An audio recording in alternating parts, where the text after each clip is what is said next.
At sa ating pong pangunahing balita, nakakagulo daw ngayon si Attorney Harry Roque sa diskarte ng defense team ni dating Pangulong Rodrigo Duterte sa ICC. Ayon sa lead counsel mismo ni dating Pangulong Duterte na si Nicholas Kaufman, mainit daw ang ulo niya dahil masyadong panggulo ang dating spokesperson ng dating Pangulo. Sinubukan pa raw nitong idemanda ang Dutch government para makalabas si Duterte gamit ang isang crazy scheme umano na halos ikapapahamak raw ng buong defense team. Nang malaman pa raw po ng Dutch lawyer na pugante si Roque, pinutol nito ang kontak sa dating tagapagsalita ng Pangulo. Panawagan po ni Kaufman kay Roque, wag na raw pong makialam sa kaso ni Duterte at bumalik na lamang sa Pilipinas para ayusin ang kanyang sariling mga problema. Weltaho naman ni Roque, walang katotohanan ang mga paratang daw sa kanya ni Kaufman. Hindi naman talaga totoo na ako'y naghihimasok. I adhere to the strictest ethical standards. At alam ko na isa sa pangunahin talagang rule of ethics ay huwag maghihimasok sa kaso ng iba.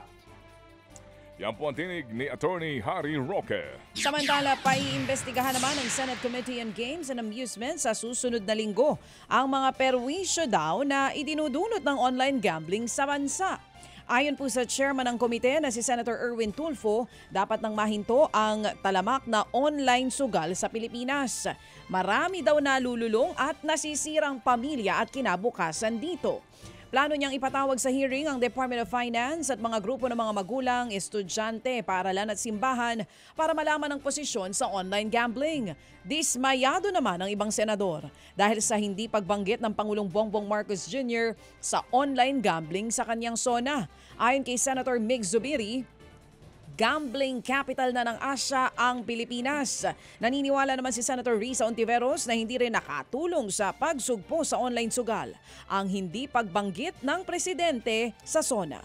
Abangan po natin ang kahinatnan nitong isyong ito. Ito ba'y talagang susugpo na totally sa online gambling or magpapatuloy din lang? Samantala po naman, maanghang ang dirada ni VP Sara sa kanya pong mga kalaban sa politika matapos nga pong mapanalunan ang impeachment case na inihain niya sa Korte Suprema. Una nga pong nagpasalamat ang Vice Presidente sa kanyang defense team at nagpasalamat din sa mga petitioners na humamon sa anyay mga mapang-abuso sa Kamara. Nagpasalamat din po ang Vice sa mga tumuligsa sa anyay persecution o panggigipit na ginagawa sa kanya. Sa huli po ay nagpasarin din po si VP Sara sa pagsasabing our country deserves better. Kaya titindig daw siya laban sa mga leader na ganid umano at hihila sa ating bansa pababa. Maghahain pa doon ng motion for reconsideration ang Kamara de Representante para iapila ang naging hatol ng kataas-taasang hukuman. Pero kung si dating Senior Associate Justice Antonio Carpio ang tatanungin, tutol siya sa naging hatol ng Korte Suprema.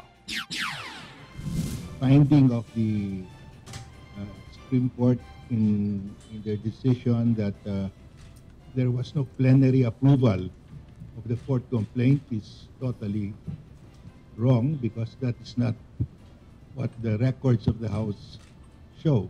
There was an actual action, actual vote by the plenary to send the fourth complaint to the Senate. It's only executory but not yet final. There's still a chance it could be reversed or changed. Meron pa daw pong chance na ito po'y mabaligtad o mabago ang tinig po ni retired Supreme Court Senior Associate Justice Antonio Carpio. Suportado naman ng minorya sa Senado ang mungkahi ng Kamara na buksan sa publiko ang BICAM Conference sa National Budget. Bukod po sa minority, pumirma rin sa resolusyon bilang pagsuporta dito ang dalawa sa majority na sina Senator Kiko Pangilinan at Bam Aquino. Layunin ng Open BICAM na maiwasan po ang katiwalian sa ating pondo. Iminungkahi ng minority bloc na maipalabas online ang BICAM conference. Matatanda ang sinabi po ni House Speaker Martin Romualdez na bubuksan nila sa publiko ang BICAM. Ito nga ang pagpupulong ng mga kinatawan ng Senado at Kamara para mapag-isa ang kani-kanilang bersyon ng national budget. Inamin po naman ni AGA Party List Representative Nicanor Briones na siya ang sinasabing kongresista na nag-viral matapos nga pong mahuli sa aktong nanonood ng isabong habang may sesyon ang Kamara. Ipinakita pa ng mambabatas ang mismong video na nakitang kanyang pinanonood. Pero niliwanag po ni Briones na hindi raw siya tumatalpak. Opo, ang naturang video raw ay padala lamang sa kanya ng kanyang pamangkin. Para nga daw po siya, pero siya hindi daw po interesado dito. Humingi na po ng paumanhin sa publiko at sa mga kapwa mambabatas si Briones dahil nga sa masamang imahe na idinulot nito sa kamera. Para ipakitang siya mismo ay tutol sa online sugal, siya raw mismo ang maghahain ng panukala para sa total ban nito.